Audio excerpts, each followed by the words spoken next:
One more step in the wrong direction, and the crossbows will release their arrows. If you open the wrong door, you'll end up in a river of mercury.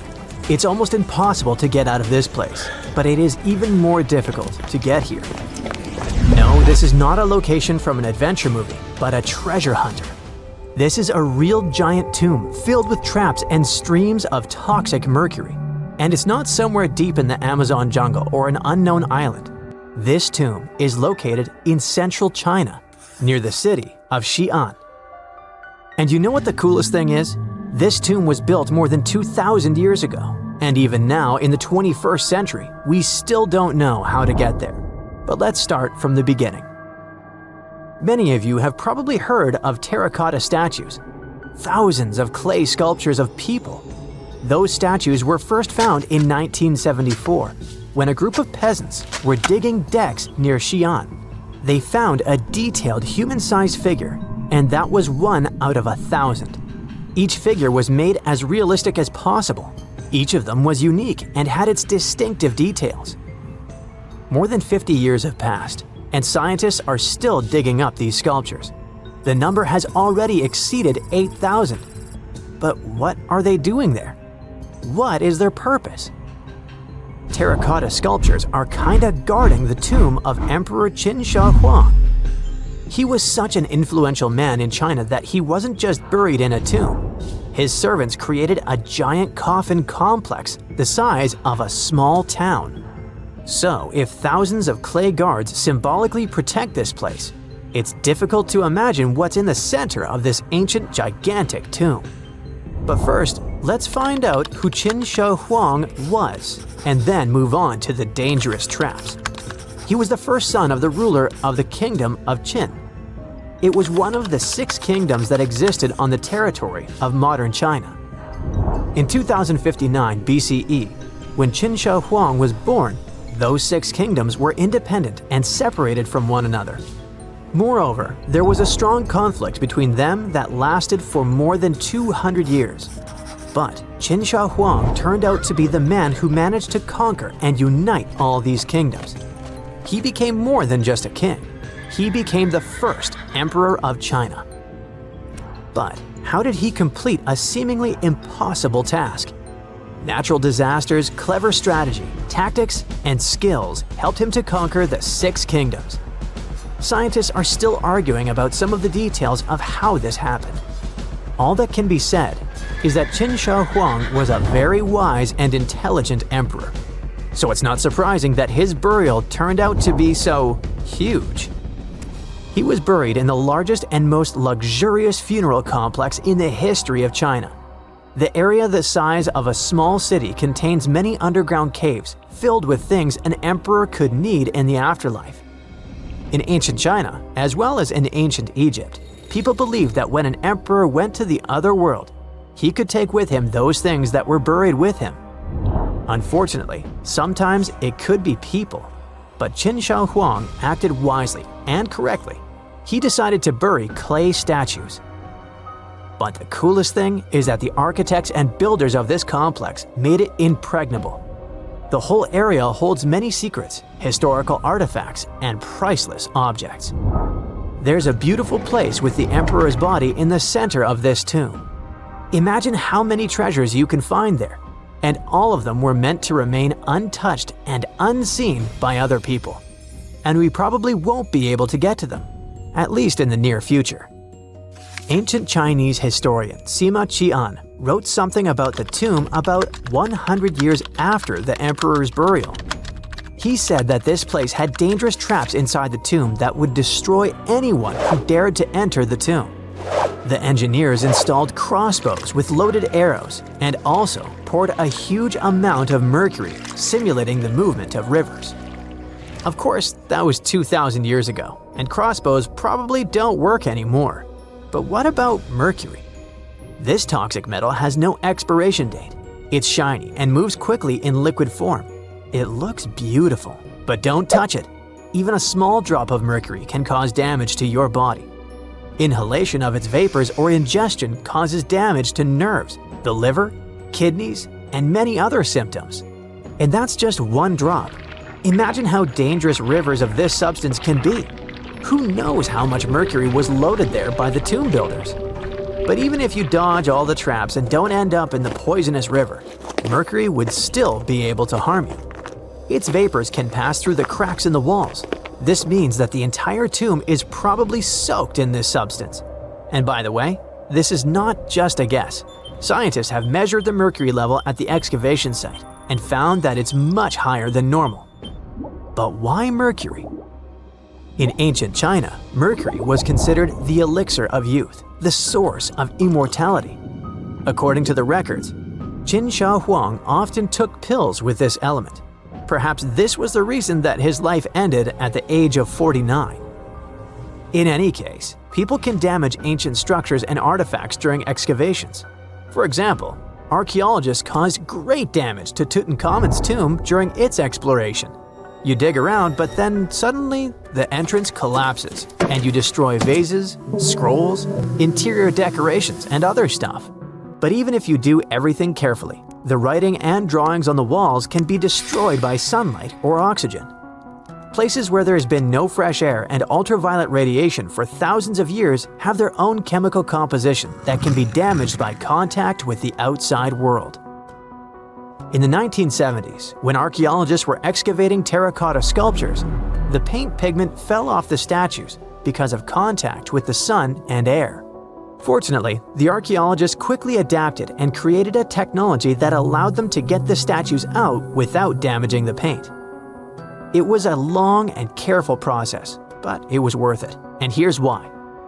According to ancient writings, the emperor created an underground kingdom with a beautiful palace in the center. He decorated the ceiling of this palace with expensive pearls. You know why?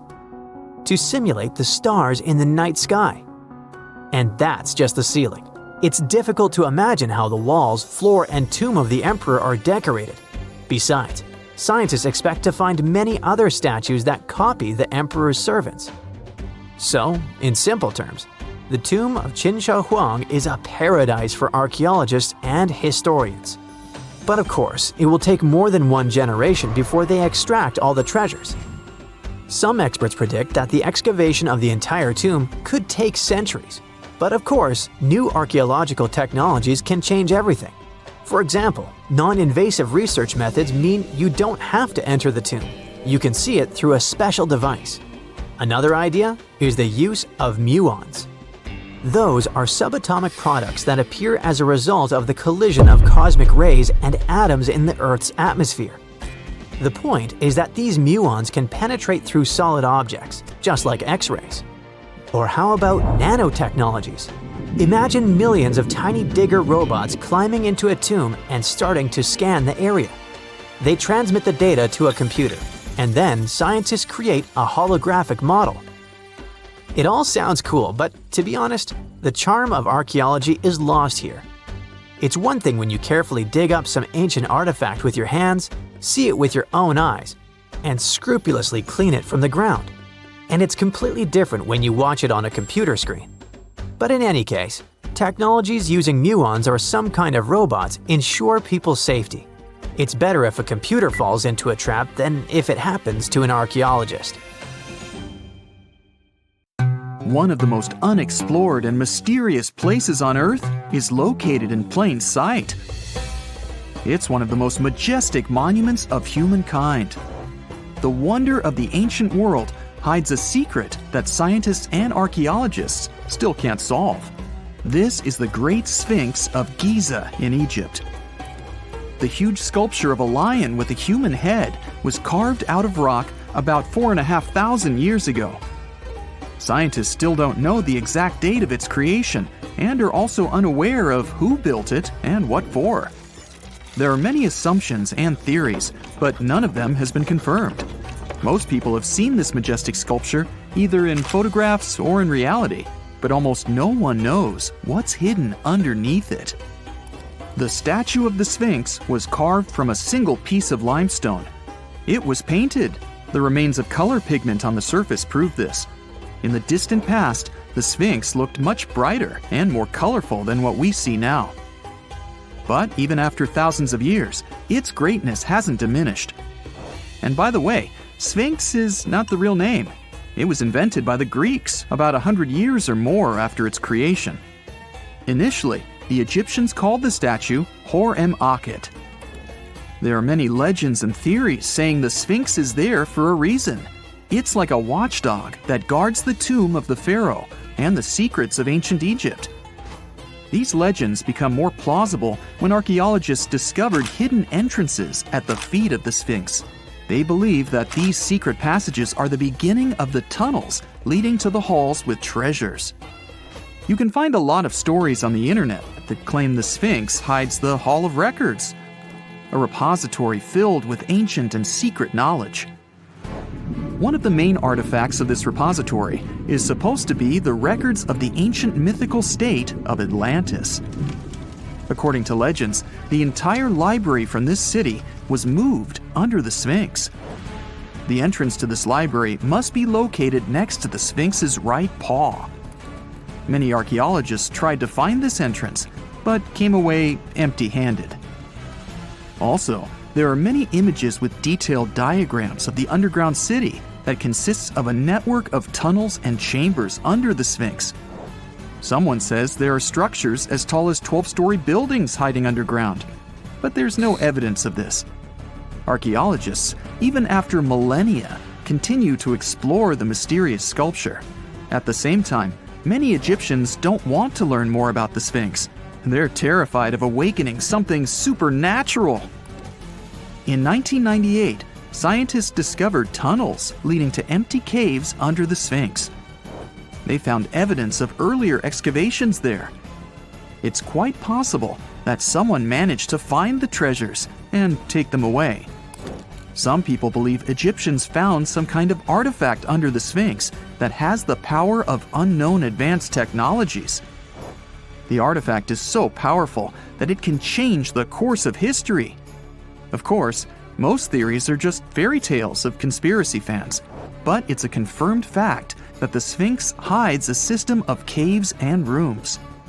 There are so many rumors surrounding the Sphinx that it's impossible to understand what's true and what's false.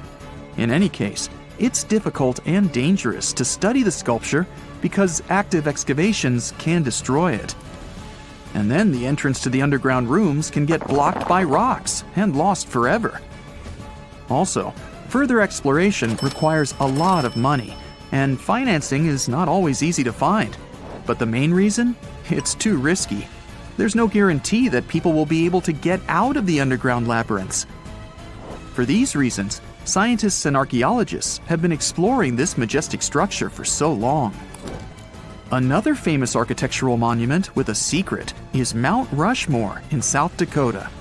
Everyone admires the images of the U.S. presidents' faces carved into the rock, but few people know that there's a secret room hidden behind the head of Abraham Lincoln.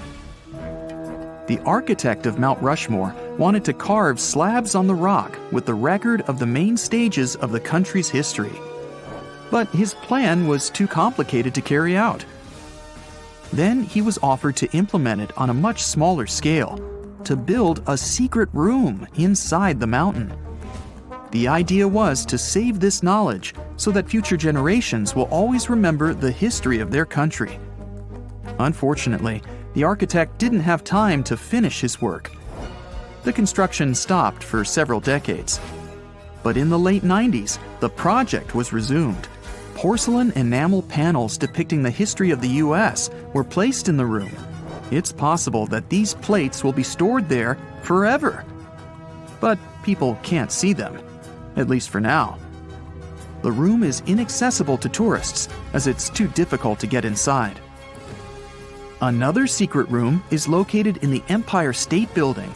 More precisely, it's not even a room, but a place where you can take cool photos.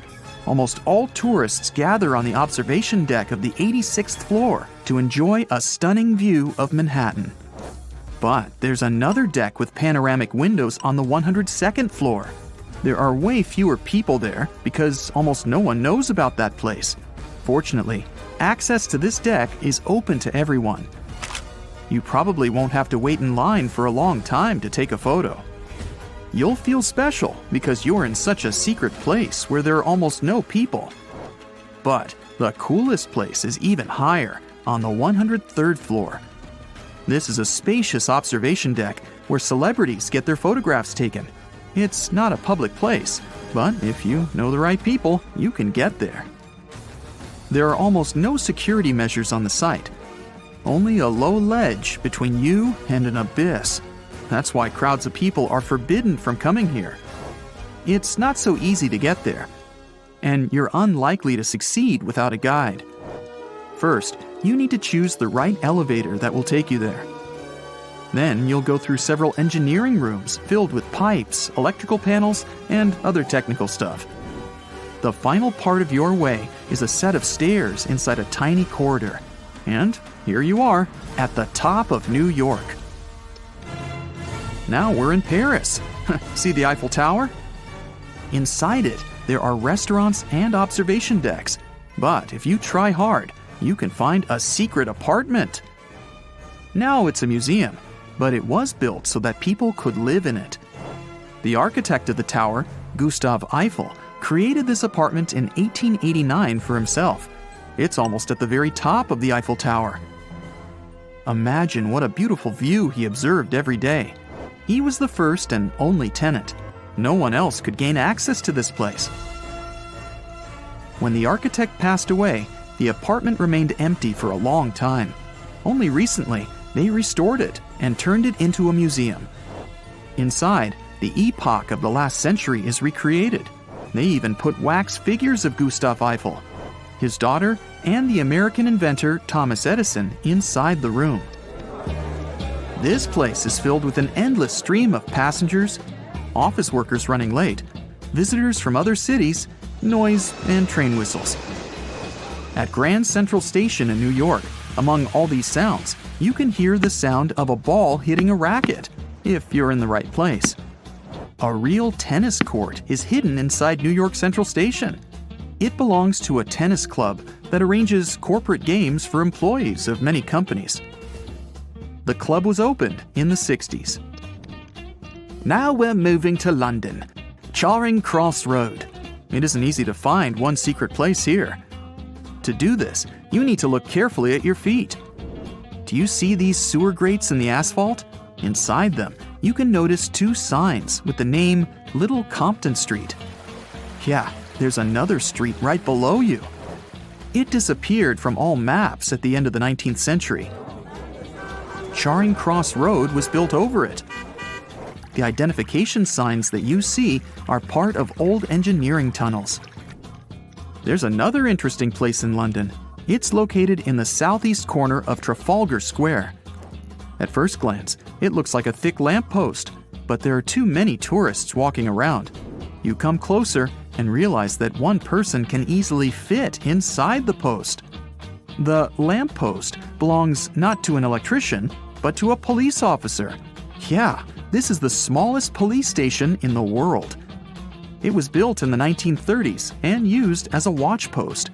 Officers had to sit there one by one and watch Trafalgar Square. That always attracted a lot of pickpockets and all kinds of other criminals.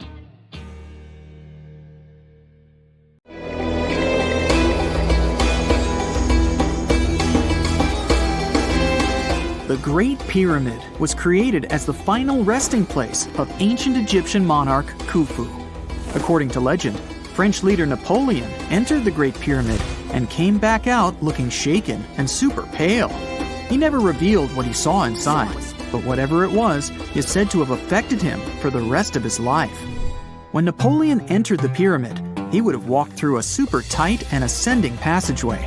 He'd then go through another passageway, known as the Great Chamber. This corridor would have been much taller than the previous one, and would have cobbles too. He'd then reach the King's Chamber, the centerpiece of the Great Pyramid, which was lined with huge blocks of granite. But it wouldn't have looked as grand as we might imagine. There are no hieroglyphics decorating its walls, as Egyptians only began decorating the burial chambers of pyramids much later on. The pharaoh's tombs deep inside the pyramid would have also been filled with treasures, from chunks of gold to the world's most expensive jewelry. But this would have all been looted a long time ago. The only thing that probably would have been left in there would have been a huge sarcophagus, which would have once contained the king's mummy. He'd also have to walk past the queen's chamber. This room most likely didn't hold any queens though, as pyramids were usually only built for one person. There are mysterious tunnels leading from here. To this day, no one is really sure what they're there for. And that's not the only mysterious and creepy thing Napoleon may have encountered, as stories of pharaohs leaving ancient curses on pyramids go way back. Many pyramids had warnings written on the outside, telling of horrifying things that would happen to those who entered and disturbed the peace. We might not know what exactly Napoleon found in the Great Pyramid that scared him so much, but we know for sure what was found in Tutankhamun's tomb. Tutankhamun was an ancient Egyptian pharaoh who was only 8 or 9 years old when he took to the throne. He became a cultural phenomenon when his tomb was discovered almost completely intact in 1922. His pyramid sits in the Valley of Kings in Thebes, modern Luxor, which is in Egypt. Unlike the Great Pyramid, Tutankhamun's tomb was covered in beautiful wall decorations. The walls told the story of how he would travel to the afterlife through the underworld. Egyptians believed all people would have to take this journey, so they would fill their tombs with objects and paintings to help them get there. There'd also be spells painted on the walls.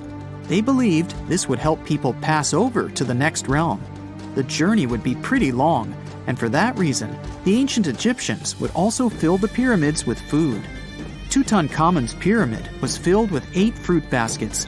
They even found something called gingerbread fruit in there. The rooms were jam-packed with furniture, statues, clothes, and staffs, amongst a whole bunch of other things.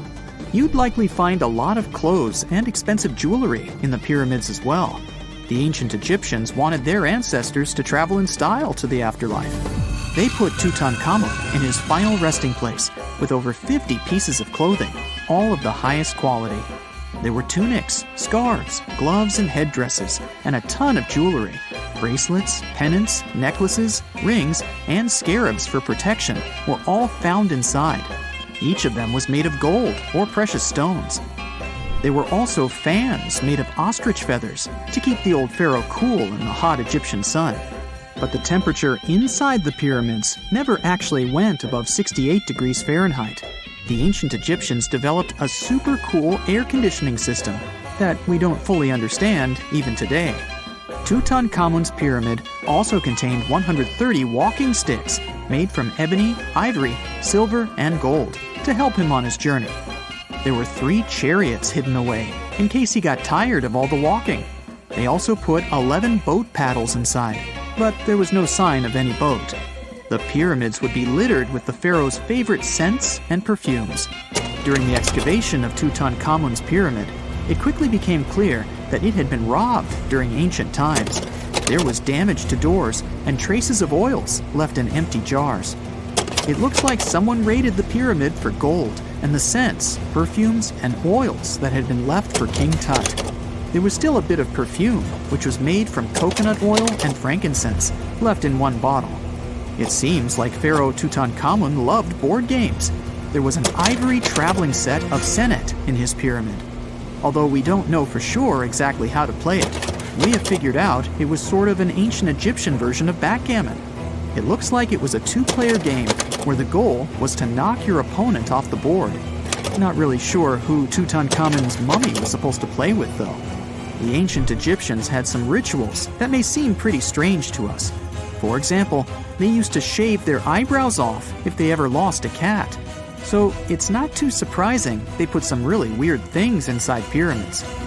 Archaeologists discovered a collection of mummified cats and scarab beetles in pyramids that date back more than 4,000 years. They were found in the pyramids of Saqqara, which is south of Cairo. They also found a bunch of makeup kits and mirrors inside. Makeup was worn proudly by both men and women in ancient Egyptian times. Eyeliner was the most popular cosmetic. The Rosetta Stone was one of the best discoveries ever made in pyramids. It was found by our man Napoleon Bonaparte and his team. It's a black granite rock that dates back to 196 BCE. It's transcribed in Greek, Demotic, and hieroglyphic. When it was translated in 1822, we got the key to understanding ancient Egyptian hieroglyphics for the very first time. The discovery of Queen Hatshepsut's mummy in 1903 changed our understanding of the Egyptians forever. After she had passed away, her successor, Thutmose III, removed most of the evidence of her reign, so we basically knew nothing about Egypt's first great female leader. She's now gone on to become one of the few and most famous female pharaohs of Egypt. Pharaoh Khufu even had a fully fledged boat in his pyramid.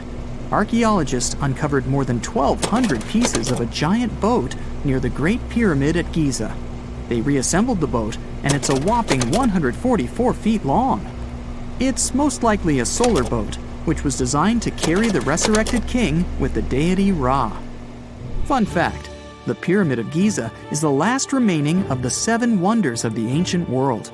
The other 6 are the Hanging Gardens, the Colossus, the Temple of Artemis, the Mausoleum, the Lighthouse, and the Statue of Zeus. This pyramid was also the world's tallest man-made structure for 3,800 years, and it's the biggest pyramid in Egypt. It took a staggering 2.3 million blocks of limestone, and some weighed as much as 80 tons. It took an incredible 100,000 laborers and a whopping 23 years to build.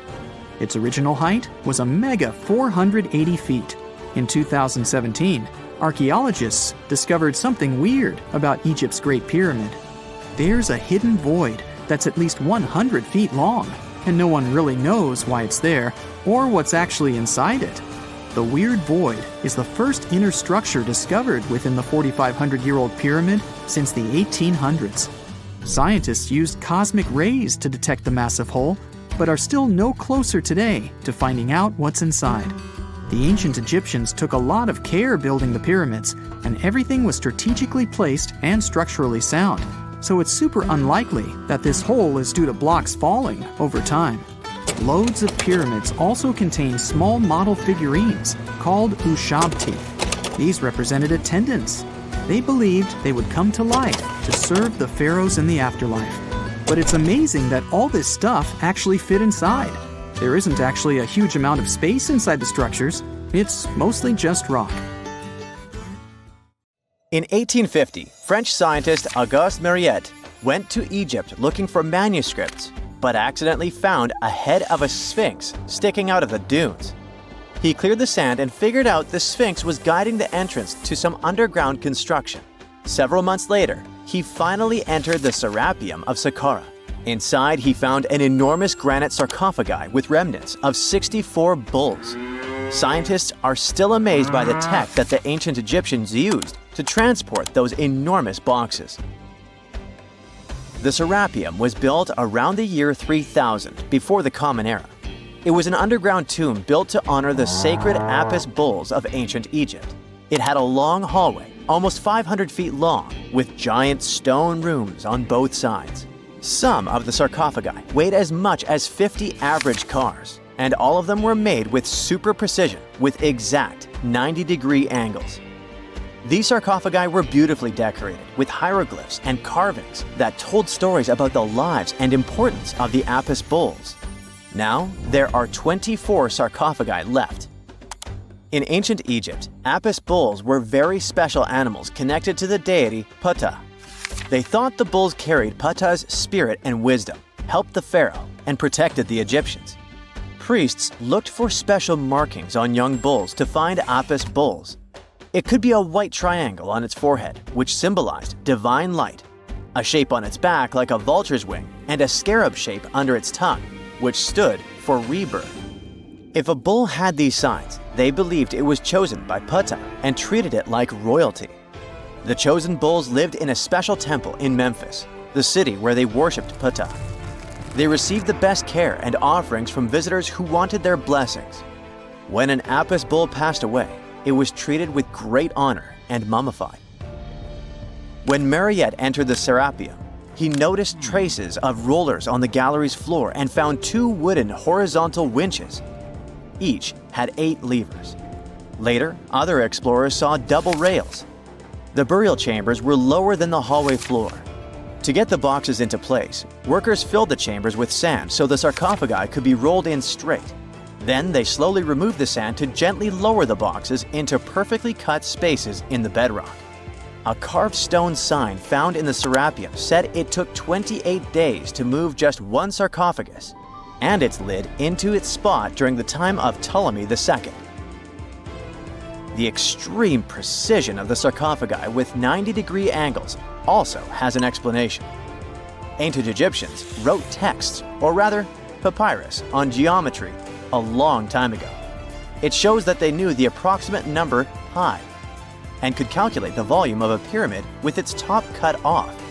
If they could figure out complicated math like that back then, it makes sense that they could also carve perfectly flat surfaces 500 years later. All this sounds pretty legit, but some people think certain things don't add up here. The size of boxes is way larger than the size of bulls, yet they buried pharaohs in tiny coffins that barely fit their bodies. The sarcophagi are made out of granite with crazy precision, and they could have just used limestone, which would have made things way easier. The transportation of the boxes seems pretty simple, but only in theory. If one person could pull about 440 pounds, then at least 250 people would be needed to pull just one box. The tunnels in the Serapeum are really narrow, only about 2 feet wider than the boxes themselves. There's no way hundreds of people could have squeezed into those tight spaces to pull the boxes. And even if they did, how would they turn the box in the cramped corridor, lower it into its niche, and place it perfectly in the middle? Somehow they did this 24 times, and every box is centered perfectly. Plus, the chambers were dusty, and there were no signs of soot from lamps. This means they must have worked in almost complete darkness. The real use of the boxes could also be different. A long time ago, even before the Egyptian pharaohs ruled, the local people already knew how to use fermentation. It happens when tiny organisms called yeast eat certain ingredients like starch and turn them into gas and ethanol. So someone in ancient Egypt probably put food like barley, bread, and even meat inside a giant stone box, then closed it tight with a heavy lid. These stone boxes, carved from granite, were so precisely made that they were almost completely sealed, so nothing could escape from it. As the yeast inside the box started working, it created more and more CO2 gas. It built up pressure inside the box. The granite boxes were incredibly strong. They could handle more pressure than a car tire can hold. When granite was squeezed under such pressure, its crystals produced a tiny electric charge. This effect was possible because granite contains quartz, a material that reacts to pressure this way. The process also needed meat or animal parts, possibly to help the yeast grow better. Meat contains something called oleic acid, which yeast needs to keep growing and to survive the bad effects of the ethanol it produces. As the pressure inside the box kept growing, the combination of gases and electricity made these boxes not just ancient fridges, but powerful energy systems. Over time, the pressure inside got so strong that it could push the lid open and the gas would escape with a pop.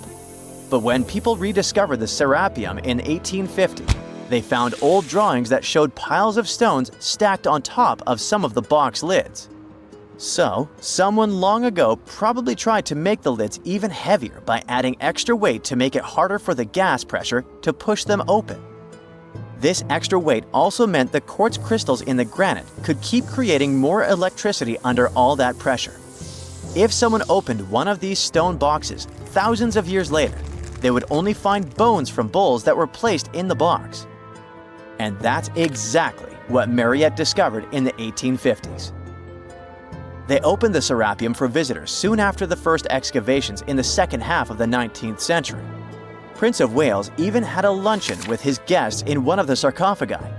Sands and earthquakes made the site inaccessible for a while, but now you can visit it again and try to solve the mystery yourself. With new tech, we could have answers to many other historical mysteries soon. A team of scientists at Chicago's Field Museum of Natural History recently used a special CT scanner to learn more about ancient Egyptian mummies without unwrapping them. They gently rolled 26 mummies on custom carts out to the parking lot, where the scanner was waiting. It took thousands of detailed X-ray pictures of each mummy and their coffins. When all the pictures were put together, they created 3D images that showed what was inside. the skeletons, and some artifacts. The scientists hope these images will help them understand ancient Egyptian burial practices from over 3,000 years ago. Even though the scanning process only took 4 days, it might take 3 years to study all the data. But scientists were able to learn some personal details about the mummies. One of the most popular mummified individuals at the museum, Lady Chineta, was a woman who lived in ancient Egypt about 3,000 years ago. It looks like she passed away in her late 30s or early 40s.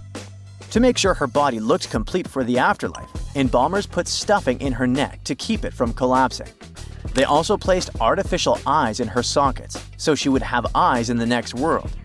She was wrapped in fancy linen and placed in a beautifully decorated coffin. The scans revealed that it had been carefully crafted with a slit at the back, which embalmers used to fit the body. There were also some artistic details on the surface, like markings for her knees. It looks like her burial was on the scale of a high-end luxury car.